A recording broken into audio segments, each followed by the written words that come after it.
She told me she wanted to sleep with another man over salmon and Chardonnay. No warning, no build-up. Just casually dropped it between a sip and a smirk, like she was ordering dessert. "It's just one night with my CEO," Melissa said, her eyes gleaming like she expected me to laugh or object or start some jealous tirade. "He's my fantasy, that's all." I folded my napkin, set it beside my plate, and replied, "Okay, that's it. Just okay." No raised voice, no thrown glass, not even a twitch. I think that shook her more than if I'd flipped the whole damn table. She blinked twice, waiting, no begging for a reaction. But I just tilted my head slightly like I was considering a weather report. She chuckled uneasy now. "You're not even going to ask who he is?" "I'm sure he'll introduce himself eventually," I said, sipping my water. "One way or another." You could see the gears stutter in her head like a train skipping a track. She didn't expect indifference. She expected ego, drama, a man's pride to ignite and give her a reason to storm out. Feel righteous. But all she got was silence. And silence doesn't give you anything to argue with. We slept in the same bed that night. She turned away from me. I didn't move. She probably thought I was stewing, but I wasn't. I'd already made the first call. And I know this probably sounds insane to most people listening. But believe me, over 97% of people who hear this story never subscribe. I'm telling you that small click does more than you think. Tells the team this story matters. The people like you actually want more of them. And trust me, this one goes somewhere. Hit subscribe, then keep listening, because that next morning, I rose before sunrise like always. Iron shirt, tie knotted, polished shoes. Melissa didn't stir, probably exhausted from plotting her little fantasy. I left her a coffee mug, not out of kindness, habit. And when I walked out, I didn't look back. I didn't have to. I'd already mapped every single step. She thought I'd given her permission, but I wasn't agreeing. I was documenting. Melissa's always misunderstood quiet men. She thought silence was permission, or worse, powerlessness. She never saw it for what it really was. Planning, precision, leverage. She'd been married to me for 18 years and never once asked what I really did. She knew I consulted something legal adjacent. That was enough for her. As long as bills were paid, dinners were posh, and the Range Rover had gas, she didn't need the details. But Melissa forgot one crucial truth about fantasies. When you chase them blindly, you step right past the edge without realizing the drop. And her CEO, Daniel Mercer. He wasn't just some powerful man at the top of Courage's pyramid. He was already in my way. She just gave me the perfect reason to move him. And unlike Melissa, I don't chase fantasies. I erase threats. By the time she woke up, still tasting wine and self-satisfaction, I was already on my second meeting of the morning. And Daniel Mercer? He was just beginning to feel the first hairline fracture in the floor beneath him. But Melissa, she still thought she was in control, that I'd sulk, maybe rage, eventually forgive. She thought she'd play the bold, liberated woman who owned her truth, and maybe cry some tears if things got bumpy. She had no idea the machine had already started. She'd always called me boring, predictable, said I lacked spontaneity. But she never understood that predictability isn't dull. It's dangerous when it's strategic, when it lets your enemy believe they're safe right before the fall. She wasn't going to see the collapse coming because it would arrive slowly, quietly, and then all at once. The scream on the other end of the line was so loud. Melissa dropped her phone. It was 6:12 a.m. Her head was pounding, mouth dry from last night's Merlot, and sunlight was barely creeping through the curtains when her phone exploded with the shrillest ringtone she'd ever heard. "Private number," she answered on instinct, still half asleep. "The merger's dead." Daniel's voice cracked through the speaker, pure venom wrapped in panic. The board just called an emergency vote. I walked in, and they were already seated. "Who is your husband?" Melissa sat up in bed, heart lurching, chest tight. "What?" she whispered, not even fully processing the words. "What are you, Daniel? What are you talking about?" He didn't repeat it. He just exhaled through clenched teeth like he was being watched, like someone was standing right behind him. Then click. Silence. Call ended. She stared at her screen. 6:13 a.m. Her notifications were lighting up with news alerts, investor group emails, and Slack pings with subject lines like WTF, an emergency board session. Now, she stumbled out of bed, opened her laptop, and within minutes, the headline was there. Courage Novatech merger halted. Sources cite unresolved conflicts. Deal placed on indefinite hold pending internal review. No quotes, no official statement, just a carefully worded miss. She opened her work chat. Dozens of messages flooded in. Did you know what happened? Did Daniel really tank it? What the hell's going on with the transition shares? And then one private message from CoreEd's general counsel. Please report to HR by 9 a.m. Administrative leave pending clarification of internal disclosures. Clarification. What the hell needed clarifying? Still barefoot. She sprinted to her husband's office. Locked. That was weird. Charles never locked his study. She rattled the door knob. Nothing. Not a sound from inside. The car was gone. She opened her email. Nothing from Charles. Nothing from Daniel. But 3 different press releases from Novate's investor relations team had hit her inbox in the past hour. All of them had one thing in common: a new signatory on a controlling interest block. Langston Advisory Group, offshore, effective immediately, has assumed oversight review over compliance processes tied to transitional equities within the Novatech CoreEdge joint structure. Langston, her husband's full name, was Charles Henry Langston. She never used it, never had to, but now there it was on an offshore advisory filing tied to Novatech, tied to the merger. Her hands started to shake. She scrolled faster, her fingers slipping on the trackpad. A PDF loaded. Official acquisition documentation. She zoomed in. C.H. Langston Strategic Counsel. The same man who tucked her in every night, who folded her laundry, who watered the garden, who didn't blink when she told him she wanted to sleep with her CEO.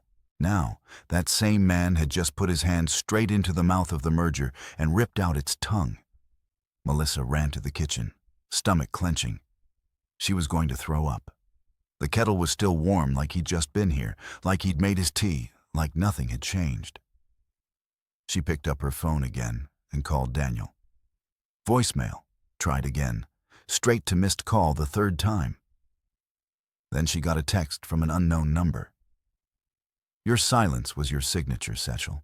She dropped the phone. The panic hadn't peaked yet. That would come later. Right now was the confusion. That awful gnawing confusion you feel when you realize someone wasn't sleeping beside you all these years. They were watching, recording, planning, and now moving faster than anyone she knew. Especially Daniel.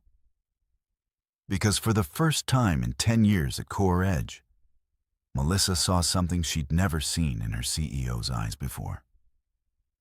Not dominance, not arrogance, but fear. She walked through the Courage lobby like she was on a different planet. Same clothes, same air, but nothing felt familiar anymore.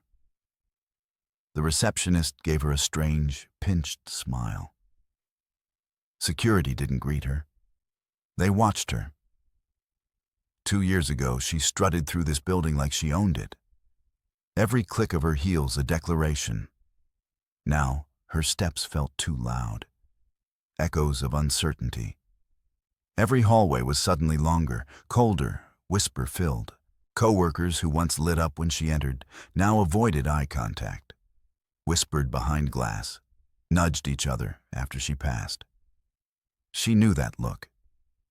It was the same look she used to give interns right before they got the boot. Then came the tap on the shoulder. Char smiling falsely gentle. "Can we talk?" She didn't fight it. Not much point. They led her into a beige room that smelled like paper and bleach. Sat across from her like she was radioactive. The HR rep didn't bother with small talk.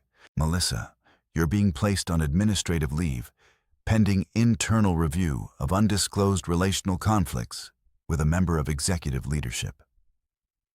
Relational? What the hell does that mean? She snapped. The rep didn't blink.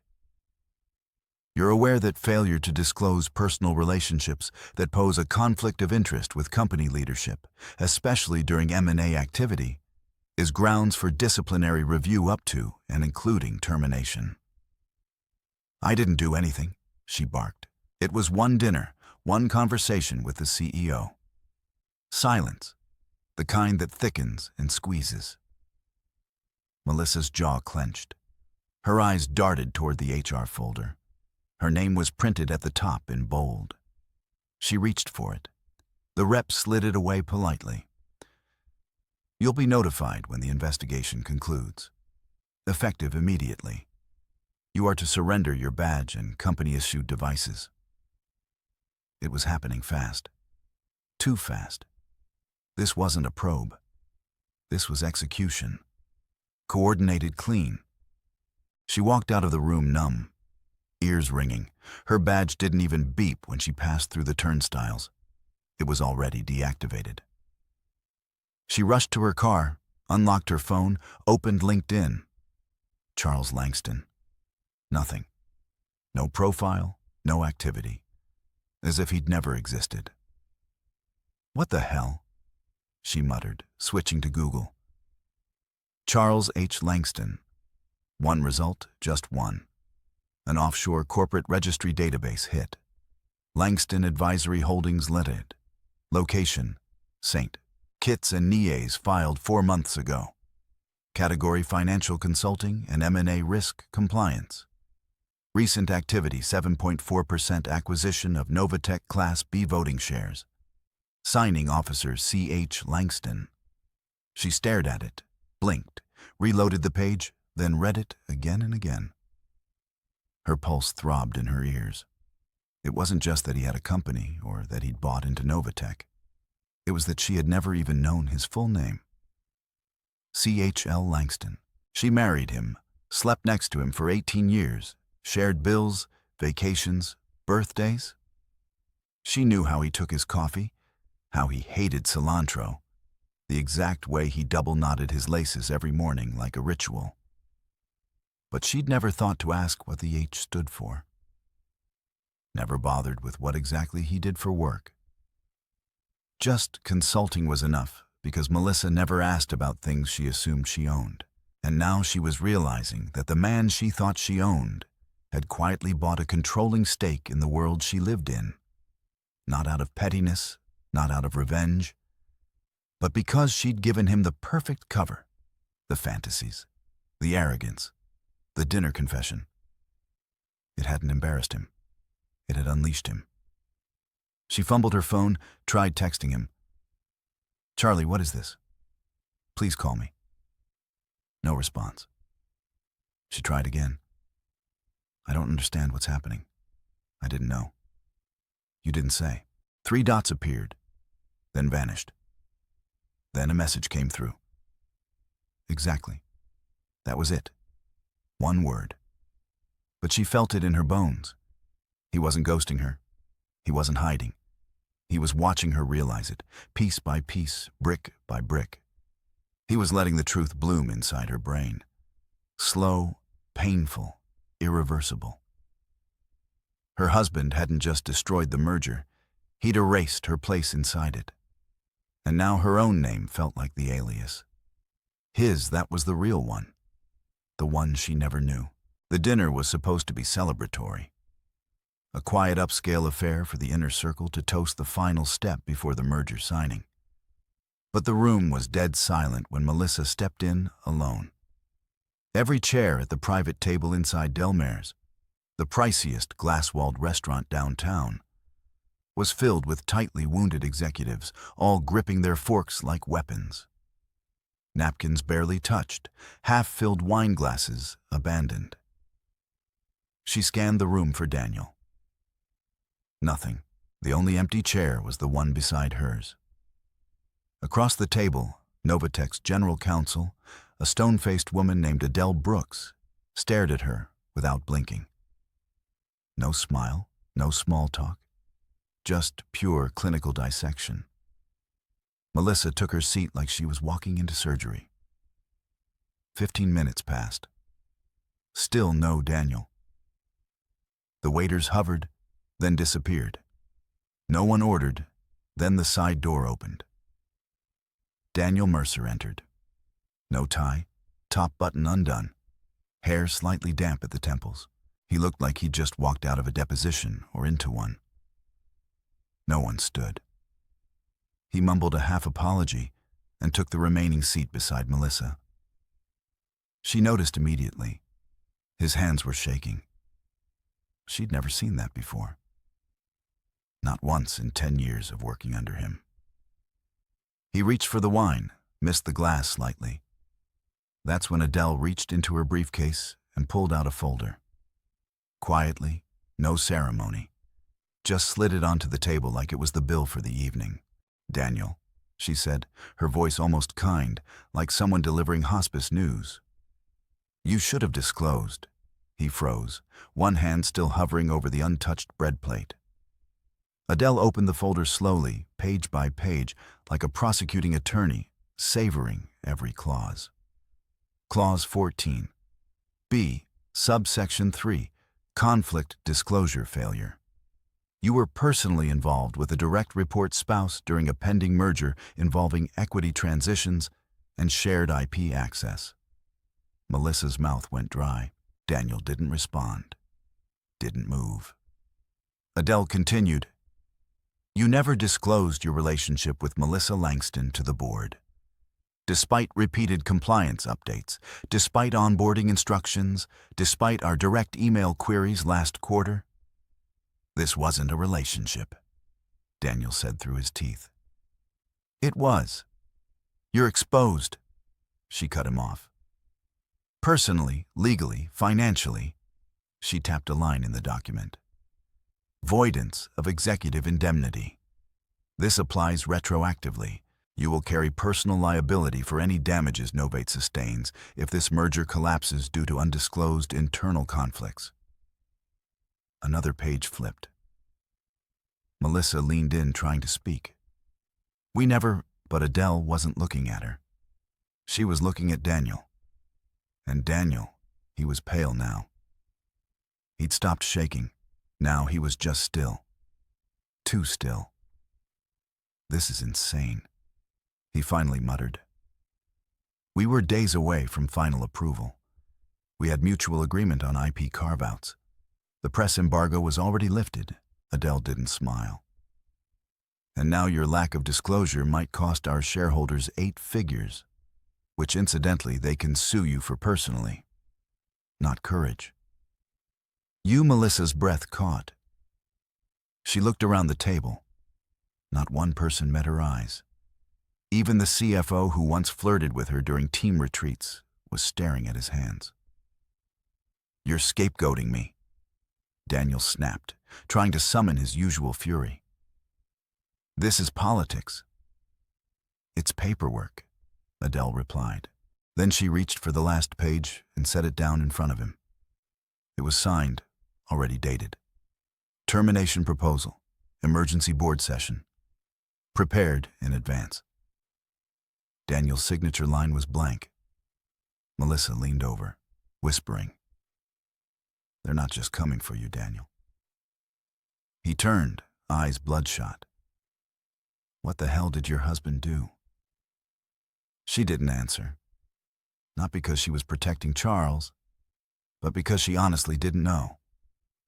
She only knew what she'd caused. The dinner was over before it started. The chairs scraped back one by one like the board was exiting a funeral.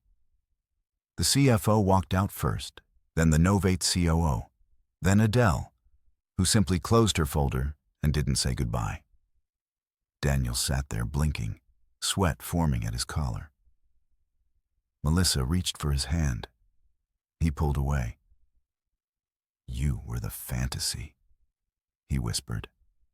"Now you're the reason." She watched him crumble in real time and realized too late that fantasies don't just burn out. Sometimes they implode everything they touch. Melissa didn't go home right away. She couldn't face the silence of the house, the echoes of her own voice saying those words over dinner. "It's just one night with my CEO." Instead, she drove in circles, past old brunch spots, past the boutique where she once joked about needing Thworthy heels, past the yoga studio where she told her friends Charles just didn't get it anymore.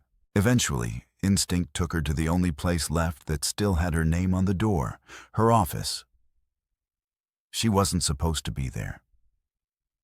HR had officially placed her on leave, pending review, but her badge hadn't been deactivated here yet. Different systems, maybe. Or maybe just a delay. Like the universe was giving her one final walk through the wreckage before it all locked shut. She entered her glass-walled office slowly, expecting judgmental stares. But the floor was nearly empty. Deserted. Everyone was either at crisis meetings or hiding from them. Melissa stepped behind her desk like muscle memory.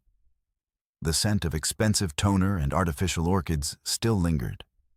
Her chair groaned the same way. Her screens were dark. She didn't even know what she was looking for. Answers, explanations, a reset button. Then she saw it. A manila folder unmarked, slightly out of place on the corner of her desk. Not like something she'd leave there. She always filed everything immediately, especially things that weren't hers. Inside a printed document, sharp, formal formatting, non-disclosure agreement, advisory conflict briefing, dated 3 weeks ago and signed. But her name was listed clearly in the subject line, alongside Daniel's and Charles's. Her breath caught in her throat. She flipped to the signature lines, blank but neatly prepared.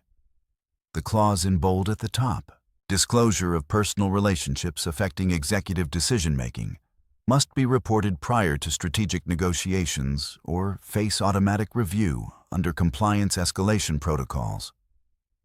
She didn't remember seeing this. Had Charles shown it to her? Had he left it for her to find? Or worse, had he planted it knowing she wouldn't notice? The date was before she even told him about the fantasy, which meant he'd known before she said it out loud. Her hand trembled as she set the paper down. That's when her phone buzzed. A known number, no name, no icon, just a message. You weren't the only one, he briefed. Then a second message arrived. No words, just an invite. Special board session. Conflict review. Time 9 a.m. today. Location, Novatech HQ Secure Executive Wing. She stared at it. Not Courage. Novatech, her husband's world, and somehow hers now, or what used to be hers. She slumped back in her chair, the office lights flickering slightly, as if the building itself was done pretending to welcome her. The worst part wasn't the betrayal. It was the architecture of it all. She could see it now. The design. The patience. Charles hadn't retaliated. He hadn't exploded. He hadn't raised his voice or packed a bag or made threats. He'd simply briefed the right people, set up a calendar invite, let the clauses do the killing. She opened her laptop, tried to access Courage's internal portal. Access denied, HR profile removed, corporate email suspended. She stared at the screen, stunned. then opened a private tab and searched her own name. One result popped up: a news aggregation site listing the Core Edge Novate merger delay. A single comment quoted an anonymous source. Unreported relationships compromised executive trust. The fallout was avoidable. She didn't know who leaked it, but she knew who arranged it. The calendar notification dinged again on her phone. The meeting was starting. She wasn't invited, just notified. That subtle surgical difference. She stood up slowly. Her reflection in the glass looked unfamiliar. Rumpled, desperate, excluded. And for the first time since that fateful dinner, the guilt sank in. Not just over what she'd done, but over what she never bothered to learn. She had loved the comfort of being underestimated until it turned her invisible, until her husband used that very invisibility to design her collapse. And now she was the paper trail left behind in a file drawer and signed unread. Irrelevant took Melissa 3 tries to load the site. Her fingers kept slipping on the trackpad, and the internet in the coffee shop felt like it was throttling just for her. The news had broken 20 minutes ago. She was already behind. Her phone was useless. Group chats were silent. Daniel still hadn't returned her calls. The last message from her assistant was simply, "I was told to stop all correspondence. I'm sorry." So now here she was, sitting in a booth between a screaming toddler and an overenthusiastic barista trying to read the press release that had detonated her professional life. The Novatech investor relations site was glowing like a loaded gun. Press release. Strategic Oversight Advisory Restructure. Effective immediately, Novatech announces the formation of a Transitional Oversight Committee to navigate post-Megger compliance disruptions. The 4th paragraph hit like a sniper round.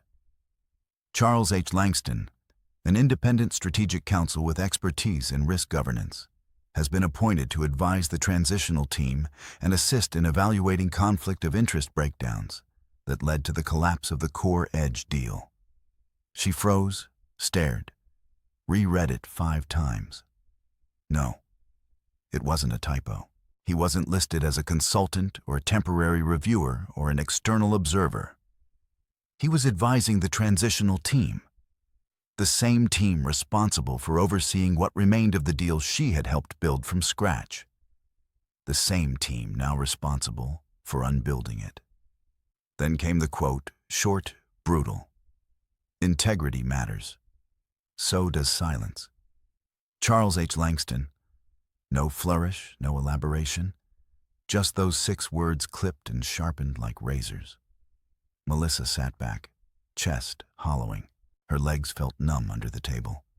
The comments were already rolling in beneath the news article. That's how you dismantle an empire. Silence isn't weakness, it's ammunition. He played long game and won. Damn. Is this the same guy his wife cheated on? Jesus. She wanted to look away. Couldn't. Her husband had just stepped into the public light once, and it was to put the final nail in the merger's coffin. And somehow, no one blamed him. The public sentiment wasn't pity. It was awe. Her own humiliation was now crowdsourced. She closed the laptop slowly and stared into the foam of her untouched cappuccino. Charles, the man who used to quietly refill the bird feeder every Saturday. The one who hated office gossip. Never joined in at company parties. Never wanted a LinkedIn presence. Never even shared what he did for work beyond just consulting. That man just made a power move so silent, so meticulous, that Novatech's board trusted him to clean up the wreckage. He hadn't taken revenge. He'd taken position. He was now the watchdog, the regulator, the steady hand helping investors navigate the fallout of a scandal she'd ignited with one careless comment over dinner and a glass of wine. Melissa looked around the cafe. No one knew her here, but she swore she felt the air itself lean away from her. She pulled out her phone again, opened their old shared calendar, something she hadn't touched since he'd vanished from it. There it was, a private note attached to the day the merger was supposed to close. Deadlines don't scare me. Liabilities do. She closed the app. Her stomach sank. This wasn't about jealousy or betrayal or even vindication. It was about liability. And in Charles's eyes, she wasn't his wife anymore. She was a risk documented, disclosed, removed. He wasn't just the husband anymore. He was the reason the deal died. And she was now the footnote to his story. Melissa stared at the blinking cursor on her phone screen like it might blink back with forgiveness. "Hey, can we talk?" Sent, delivered. No response. She waited 10 minutes and then tried again. "I know it's been a crazy week. I just need to talk to someone who remembers me." Not this version. The story. Everyone's spinning. Another hour. Still nothing. This was Grace, her oldest friend. Maid of honor. Godmother to her niece. The woman who once helped her lie to her boss about food poisoning just to extend a weekend in Napa. Now nothing. She scrolled through her contacts, tapping each name like she was knocking on closed doors. Paul, Stephanie, Ron, even Melinda from spin class. Every message read. None returned until finally one buzzed back. Grace. But it wasn't what she expected. "You should have told me who Charles really was." Melissa froze, not what Charles did, who he was, as if he'd been wearing a mask this whole time. And she'd kept that mask hidden from everyone, while claiming to know him better than anyone. She typed a reply, deleted it, typed again. "I didn't know." She meant it, but she didn't send it because even now, she wasn't sure it would matter. The damage was no longer just viral. It was personal. The silence of friends wasn't passive anymore. It was chosen. By mid-afternoon, the only people left were family, and that's when she made her next mistake. She drove to her parents' place. Her father answered the door with a face like cold marble. "Hi, Dad," she said, trying to force a smile. He didn't move, didn't open the screen door, just stood there, arms crossed, eyes scanning her like she was a stranger. I needed to talk," she said quietly. "Talk about what?" he replied. "How you blew up the only stable thing this family was holding on to." She blinked. "I didn't know." "You didn't care to." He snapped. "That man warned us 10 years ago. I remember it. Sitting right in this house, told you to be cautious, to think long term. And what did you do? Mocked him. Said he was too careful, too calculated. Guess what? Turns out he was 10 steps ahead." Her mouth opened, but nothing came out. "I lost 200 grand in this merger." He said, "Retirement stock. You think that's just paper losses to someone my age?" "Dad, I didn't do this to you." "No, he said you did it to him and he used it." He stepped back from the door slightly, hands still on the knob. "You don't get to cry about this." You lit the match and handed it to the man holding the map. "I'm not mad he burned it down. I'm mad you didn't realize he could." The screen door stayed closed. Her mother didn't come out.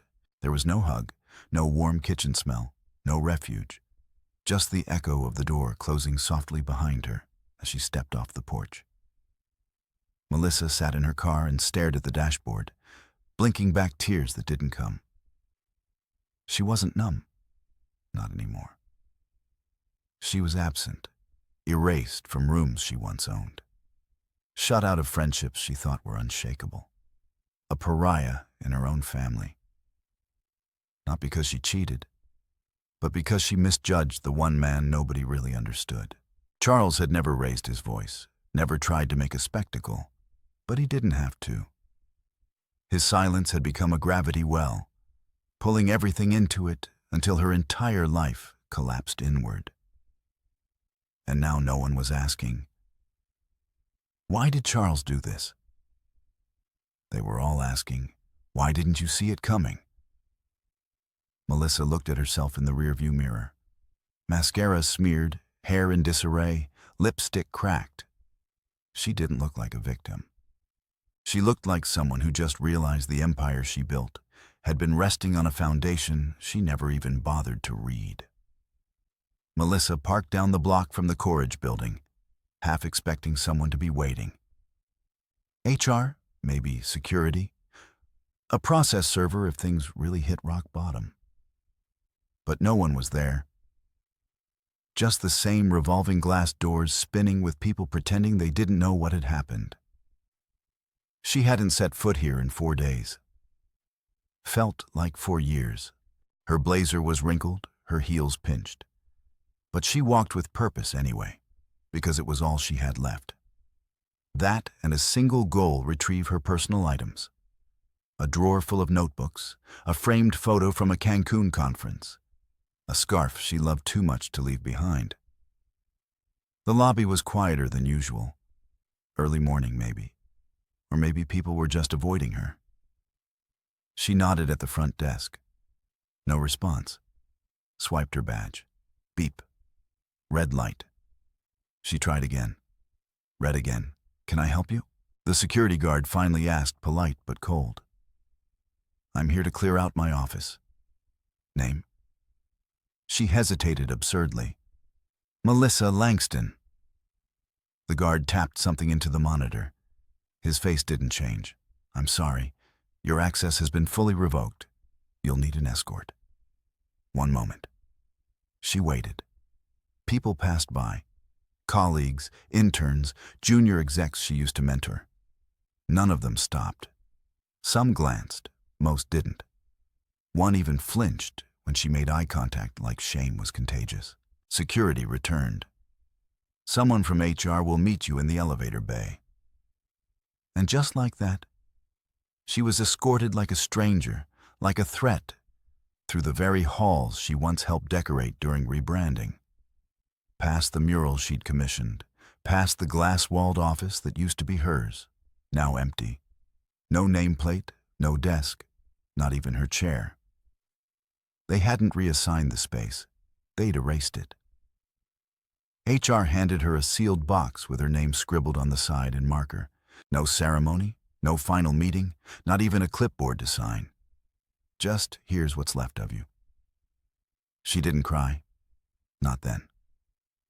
She carried the box down herself, 1 step at a time, heels clicking in a rhythm that once echoed power, now just resignation. As she reached the curb, a sleek black town car pulled up. It stopped just ahead of her, the kind you order for board members or visiting VPs. The rear door opened. Her hands froze on the box. Charles stepped out. Tailored suit, calm posture, that same unassuming composure he always had. Like he was part of the wallpaper, until suddenly he was the room. 2 Courage board members exited the building right then. Charles extended a hand. They shook it, smiled. One even laughed. Laughed like they'd forgotten she existed, like her replacement wasn't a replacement. It was an upgrade. She stood frozen on the curb, cardboard box digging into her ribs, watching her husband. No, not husband now. Her architect step into her world and fill it like he'd always belonged. He never looked at her. Not once. Not a glance. Not a pause. Not even a flicker of recognition. And that was the worst part. He didn't hate her.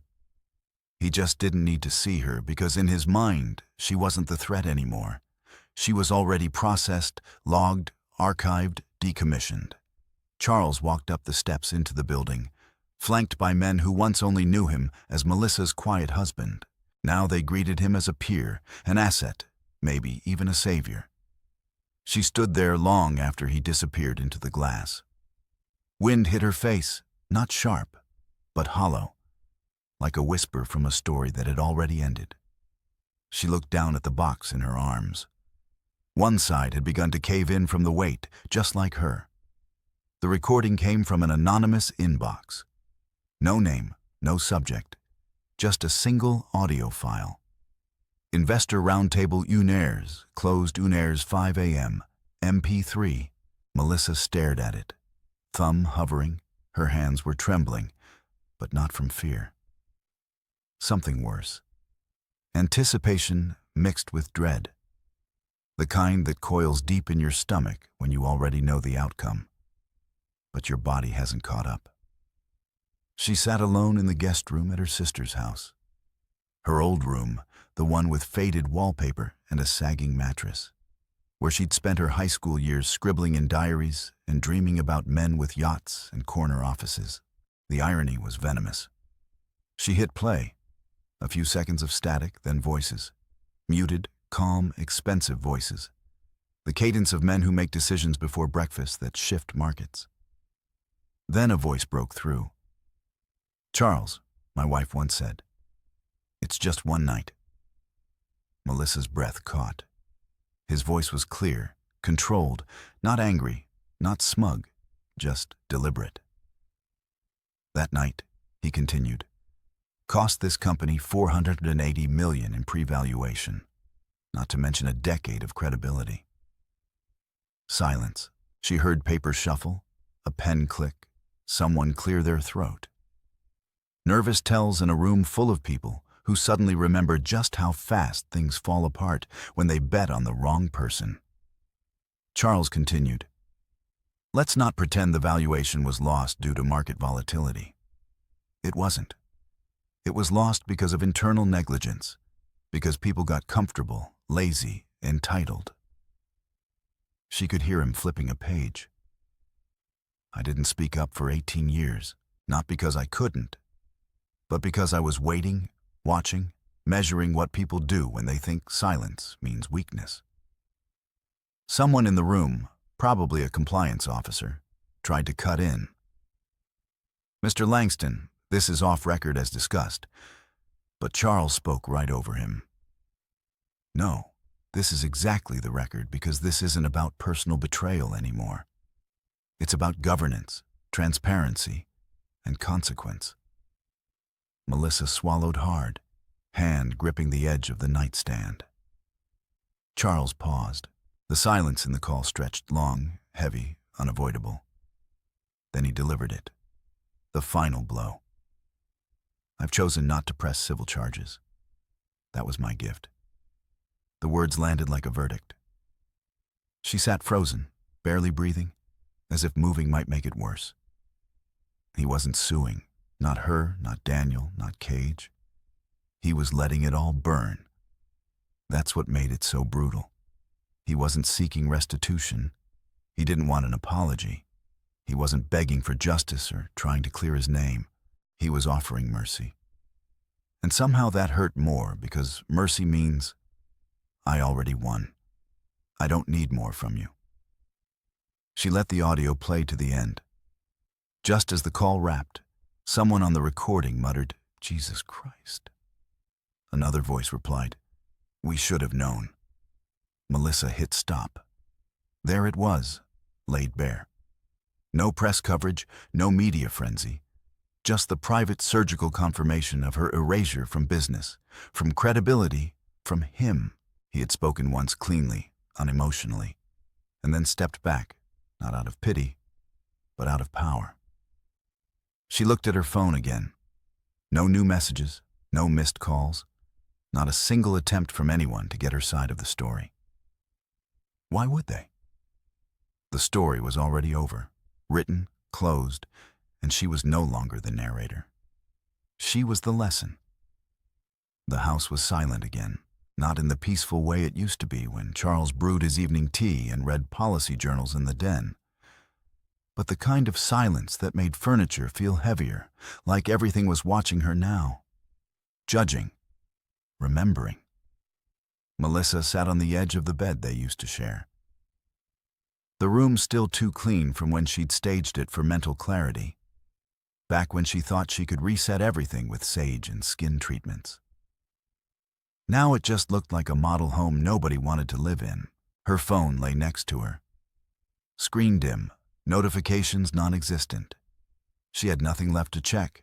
No job, no friends. Her parents weren't speaking to her. Charles was a ghost, but one with a boardroom, a title, and a press quote that would follow her name like a shadow for the rest of her life. She pulled up their old text thread, scrolled past memories that now felt like someone else's. Memes he sent at midnight. Pictures of their dog from years ago, recipes they never made. The last message she had sent before everything exploded was short, almost cruel in its simplicity. Dinner late. Mercer wants to talk strategy. Winking face. The wink. God. She actually thought that was funny. She typed slowly, carefully. Was any of it real? Her thumb hovered over the send button longer than it should have. Not because she was afraid he wouldn't respond, but because she wasn't sure she deserved to know. She hit send anyway. Then she waited. Not for long. 3 minutes later, her phone buzzed.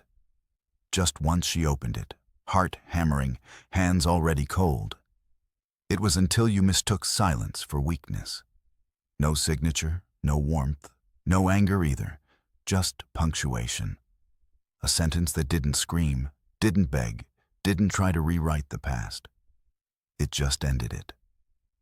Melissa read it once, twice, the third time. Then she locked her phone and set it face down on the nightstand. The quiet pressed in again. But this time, it wasn't just the absence of sound. It was the presence of finality. She lay back on the bed, fully clothed, arms at her sides, not crying, not fighting, just still. The ceiling above her didn't move. The air didn't shift. The world didn't care. And in that stillness, one truth echoed back louder than any scream. She had underestimated the one man who never tried to win her because he never needed to. She'd handed him every tool, and he built an exit. Not for himself, for her. Now she would live in what was left, a name that no longer opened doors, a bed that no longer felt shared, a memory wrapped in silence, one she'd never escape, and a single line burned forever into the back of her mind.